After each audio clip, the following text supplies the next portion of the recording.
सलाम जय ख्रिस्त. सर्व ख्रिस्ती प्रीतीमध्ये सर्व माझ्या प्रियजनांना, सर्व माझ्या व्ह्यूअर्सला, प्रियजनांना हा समय परमेश्वराने तुम्हाला मला दिलेला आहे.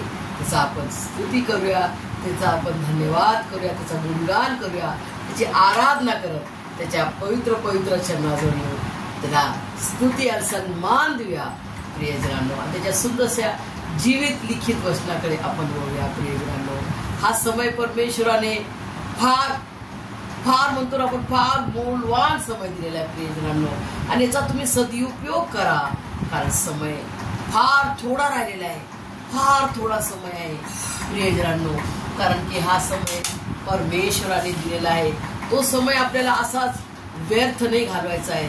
असा जसं आपण म्हणतो काहीतरी पिक्चर बघून टाइमपास करूया, कुठंतरी फिरून आपण टाइमपास करूया, असा तो समय नाही राहिलेला आहे. तर आपला जो समय आहे त्याचा सदुपयोग करायचा आपल्याला. आणि तो सदुपयोग कसा करू शकतो आपण? त्याच्या जिवंत देवाचं वचन जे आहे, खरं जिवंत लिखित वचन आहे त्याच्यामध्ये आपल्याला मनन करणं, त्याला समय देणं, त्याची उपकार स्तुती करणं हे आपल्या जीवनाचा प्रथम ध्येय आहे प्रियजनांनो. आपलं कार्य प्रथम हे आहे प्रियजनांनो. आज मला परमेश्वराने सुंदर वचनाचं मार्गदर्शन केलेलं आहे, ते मी तुमच्यासोबत शेअर करू इच्छिते प्रियजनांनो. आजचं वचन मला मिळालेलं आहे रोमकरास पत्राचा 8वा अध्याय आणि 31 वचन. रोमकरास पत्राचा 8वा अध्याय 31 वचन प्रियजनांनो. या एका वचनामध्ये पूर्ण आलेले आहे प्रियजनांनो की आपल्या संगती कोण आहे, आपण कोणाचे आहोत, आपण काय आहोत, हे आपल्याला गूढ रहस्य परमेश्वराने त्या वचनाच्या द्वारे त्यांनी आपल्याला समजवलेलं आहे.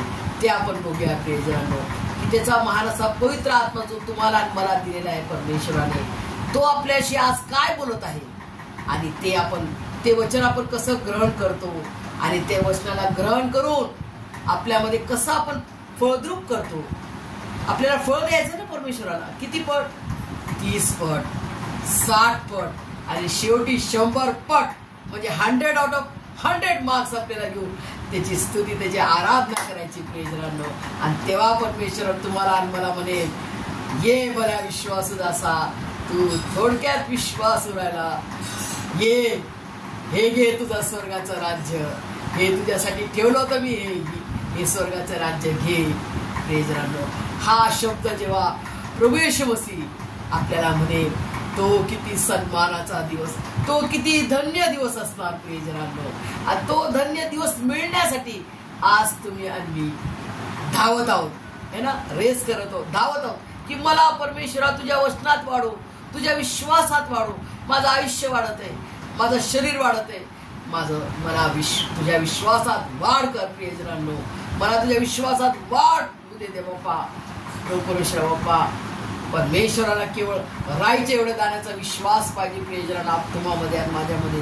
काय प्रियजनांनो, तो राईच्या दाण्या एवढा विश्वास माझ्यामध्ये आणि तुमच्यामध्ये आहे का प्रियजनांनो? आज आपण स्वतःला टेस्ट करूया स्वतःची की मी कशा परमेश्वराच्या विश्वासात आहे.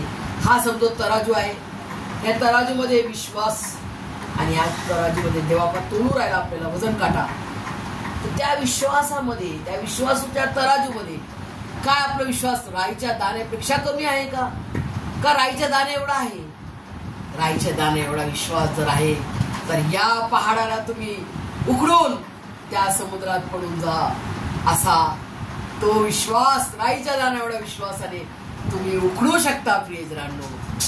तुम्ही विचार करा, आज तुम्हाला मला माझ्या जीवनामध्ये भयंकर संकट आहेत, भयंकर दुःख आहेत, भयंकर लोकांनी आपल्याला त्रासून टाकलेलं आहे.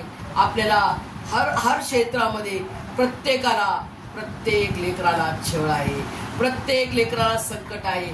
असं म्हणू नका की मी प्रभू येशू मसीह मला प्राप्त झालेला, जिवंत देवाची प्राप्ती मला झाली आहे, तर मला आता दुःख संकट नाही. तेव्हा तर अधिक संकट येतील आणि अधिक दुःख येतील. तर त्यावेळेस आपल्याला सज्ज राहायचंय.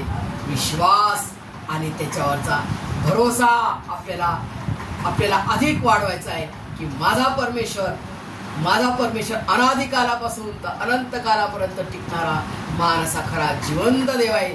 तो तो अब्राहमाचा परमेश्वर आहे, तो इसाकाचा परमेश्वर आहे, तो याकोबाचा इस्रायलाचा परमेश्वर, तो आज माझा परमेश्वर आहे. आणि तो महान चमत्कार करणारा असा तो महान चमत्कारी गुरु आहे. प्रियजनांनो, त्याने अब्राहमासाठी चमत्कार केला. 100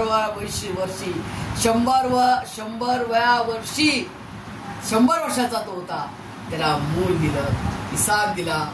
प्रियजनांनो, तर तुम्हाला मला त्याच्या जीवनामध्ये अद्भुत कार्य केलं, तर माझ्या तुमच्या जीवनात तो अद्भुत कार्य करणार नाही का? जरूर करणार, 100% करणार. प्रियजनांनो, आजच्या सुंदरशा वचनाकडे वळूया. केवळ तुमच्यामध्ये आणि माझ्यामध्ये विश्वास त्याला पाहिजे. त्यांनी आपल्याला एवढा मोठा विश्वास मागितला नाही, एवढं मोठं धन नाही मागितलं, एवढं मोठं डोंगरावर चढा, पहाड तोडा, हे करा, हे सोनं आणा, पैसा आणा, होमबली करा, अर्पणे करा. काय त्यांनी सर्व काय करून टाकलं, सर्व काय त्यांनी करून टाकलं. उपास धरायची गरज नाही. त्यांनी उपास धरला 40 दिवस 40 रात्र. त्यांनी मार खाला.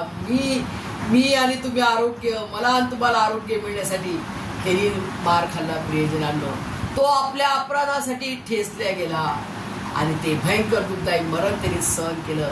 हे तुम्ही आणि मी कधी कधी विसरू नये. त्याचा महान असं पवित्र बलिदान नित्य आपल्या डोळ्यासमोर आपल्याला ठेवायचं आहे की माझ्या प्रभूनं माझ्यासाठी किती दुःख उचलले, किती तो नम्र झाला. आज माझा टर्न आहे की मी त्याच्यावर कशी प्रीती करावी, मी त्याची कशी आज्ञा पालन करावी, मी कसं त्याच्यासाठी सहन करावं. प्रियजनांनो, आज तुमची आणि माझी बारी आहे. त्याच्यावर जशी प्रीती त्याला हवी आहे तशी खरी प्रीती आपल्याला करायची, तसं खरं भय त्याचं धरलं पाहिजे, तशी त्याची खरी आज्ञा आपण सच्चाई आणि इमानदारीनं केली पाहिजे. प्रियजनांनो, आजचं वचन आहे, जर देव आपल्या बाजूला आहे. प्रियजनांनो, सुंदरसं एकच वचन आहे. तुम्ही प्रियजनांनो, तुमच्याजवळ बायबल असेल सुंदरसं, तर तुम्ही उघडा आणि माझ्या संगती तुम्ही वाचू शकता. प्रियजनांनो, मी सुंदरशी हेडिंग दिलेली आहे. प्रियजनांनो, बघा, जर देव आपल्या बाजूला आहे तर मग आपल्या विरुद्ध कोण? जर देव आपल्या बाजूला आहे, जर देव आपल्या बाजूला आहे तर मग आपल्या विरुद्ध कोण? Question mark. प्रियजनांनो, जर तो महान असा परात्पर परमेश्वर, तो परात्पर खरा जिवंत देव माझ्या बरोबर आहे, तुमच्या बरोबर आहे, तर आपल्या विरुद्ध कोण आपल्या विरुद्ध राहणार आहे? कोणाचं तोंड आपल्या विरुद्ध उघडणार? प्रियजनांनो, आणि जरी ते उघडलं तरी त्याला बंद करण्यास तो शक्तिमान परमेश्वर उभा आहे आपल्यासोबत. प्रियजनांनो, भिवू नका, घाबरू नका, हिम्मत सोडू नका, विश्वास सोडू नका. तर विश्वासात भक्कम, मजबूत आणि दृढ व्हा. प्रियजनांनो, हा समय आहे आपल्याला तयारीचा. आपल्याला प्रवेश संगती जायचं आहे. त्याची आत्म्याची तो आपल्या आत्म्याचा वर आहे आणि आपण त्याचे आत्म्याचे वधू आहोत. आपल्याला वधू बनायचंय, तर कशी वधू पाहिजे? प्रियजनांनो, निष्कलंक है ना, स्वच्छ है ना, निष्कलंक, स्वच्छ, शुभ्र आणि शिंगारलेली, एकदम पूर्ण ऑर्नामेंट्स घालते ना वधू, कशी ऑर्नामेंट सगळे घालते. कारण ते ऑर्नामेंट्स काय आहेत प्रियजनांनो? ती पवित्रता काय, कुठून मिळू शकते आपल्याला?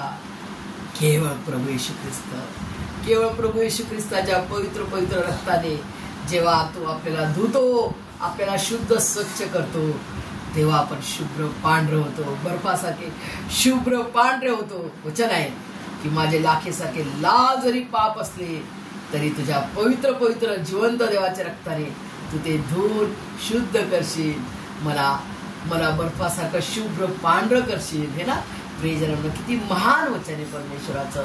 आणि आजचं वचन आहे, जरी तुमच्या जीवनामध्ये किती संकट आले, किती लोक बलाढ्य पावर आले लोक, अधिकारी लोक तुमच्या विरुद्ध असले आणि तुम्ही सच्चाईनं, इमानदारीनं काम करत आहात, खरेपणाने काम करत आहात, तर परमेश्वर तुमच्या संगती आहे. परमेश्वर तुम्हाला कधी सोडणार नाही, कधी टाकणार नाही, कधी विसरणार नाही, कधी तुम्हाला तुच्छ लेखणार नाही, कधी तुम्हाला पाठ दाखवणार नाही. प्रियजनांनो, हे तुम्ही आपल्या हृदय अंतकरण जीवात्मेच्या हृदयपटावर कोरून ठेवा, कारण तो आपल्यावर खूप खूप प्रीती करतो. प्रियजनांनो, त्याचा स्वभाव असा आहे. प्रियजनांनो, किती सुंदर वचन लिहिले बघा. जर तो महान आपला जिवंत देव, सर्वशक्तिमान परमेश्वर, सर्व समर्थवान देव, आपला ईर्ष्यवान परमेश्वर. ईर्ष्यवान म्हणजे काय? आपल्या पक्षाचा, आपल्या बाजूने लढणारा, आपल्या संगती उभा आहे. तो आपल्या बाजूला आहे, तो आपल्या संगती आहे. तर आपल्या विरुद्ध कोण आपल्या विरुद्ध उभं राहील? किती ते जंप करतील, शेवटी पडून जातील. थाळी आणि झांजचं उदाहरण घ्या. प्रियजन, थाळी किती वाजते? दुंग दुंग दुंग दुंग. झांज किती दुंग दुंग दुंग वाजते, बस संपलं. झन वाजणार, संपलं, फिनिश. तर तसंच आहे ते उदाहरण याच्यासाठी आहे. प्रियजन, झनणारे झांज आणि वाजणारी थाळी बनवू नका. प्रियजनांनो, ते बनवायचं नाही आपल्याला. थोडक्या समयासाठी एक दोन दिवस आहे, आणि मग फिनिश. कोरे यीशु मसीह नहीं मालूम, हमको समय नहीं चर्चा, बाइबल पढ़ने का, अरे बाप रे, बिल्कुल समय नहीं, हमारा इतना काम रहता है, बहुत हम लोग बिजी लोग हैं.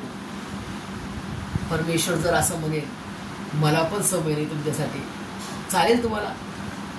तो म्हणेल, मला पण समय नाहीये, मी पण खूप बिझी आहे, पूर्ण जग मला सांभाळायचंय, मला कुठे टाइम आहे तुमच्यासाठी? मला संपूर्ण जग, संपूर्ण युनिवर्स, संपूर्ण स्वर्गाचा तो अधिपती, राजांचा राजा, प्रभूंचा प्रभू, त्याला जर म्हणेल मला तुमच्यासाठी समय नाही, तर आपण काय करू शकतो? तर आपण काय करणार? प्रियजन, तो किती बिझी आहे बघा, विचार करा. त्याच्या हातात सर्व काही आहे, तो किती बिझी आहे परमेश्वर. परंतु तो हर एक समयात, हर एक तुम्ही जर हाक माराल, हे देवापा मला हे लागलं, हे देवापा मला माझ्यावर हे संकट आलं, हे देवापा मला तू मदत कर ना, माझ्या घरात आज अन्न नाहीये, देवापा मला दे ना. तो देणार नाही का? तो तुमची प्रार्थना नाही ऐकणार का? तो तुमचं ऐकणार नाही का? तो तुमचं ऐकून असं नाही ऐकल्यासारखं करेल का? तो आपण मनुष्य करतो, मनुष्य ना आपण करतो तसं, परंतु तो देव आहे, तो पवित्र परमेश्वर आहे. तो असं कधी नाही करणार. प्रियजनांनो, कधीच नाही करणार प्रियजनांनो, कारण त्याचं वचन आहे, आणि त्याचं वचन काय? खरं आहे, खरं वचन आहे त्याचं, कारण तो आमचा खरा जिवंत देव आहे. प्रियजनांनो, आपला ईर्ष्यवान परमेश्वर, ईर्ष्यवान म्हणजे आपल्याकडून लढणारा माझा परमेश्वर आहे. जसं आपल्या आईला आपण कसं म्हणतो, आई वडिलांना, माझे आप्पा आहे, माझा आप्पा आहे, माझी मम्मी, माझ्या मम्मी सारखी कोण नाही, माझ्या आप्पासारखं कोण नाही, असं म्हणतो ना आपण. तसा आपला परमेश्वर आपल्याला म्हणतो, माझा लेकरू हे, माझा लेकरासारखं कोण नाही, माझा लेकरू युनिक आहे. युनिक म्हणजे माझ्या लेकरासारखं दुसरं कोण नाहीये. परमेश्वर आपल्याला कसं पाहतो माहितीये प्रियजनांनो?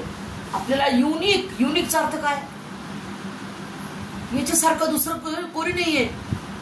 तो युनिक परमेश्वर असताना, तो एकमेव जिवंत देव असताना, तो तुम्हाला मला युनिक समजतो. किती मोठी धन्यता प्रियजनांनो. तो किती धन्य आहे, तो तुम्हाला मला धन्य म्हणतो प्रियजन. कारण तुम्ही आणि प्रभू येशू मसीहला पाहिलं का?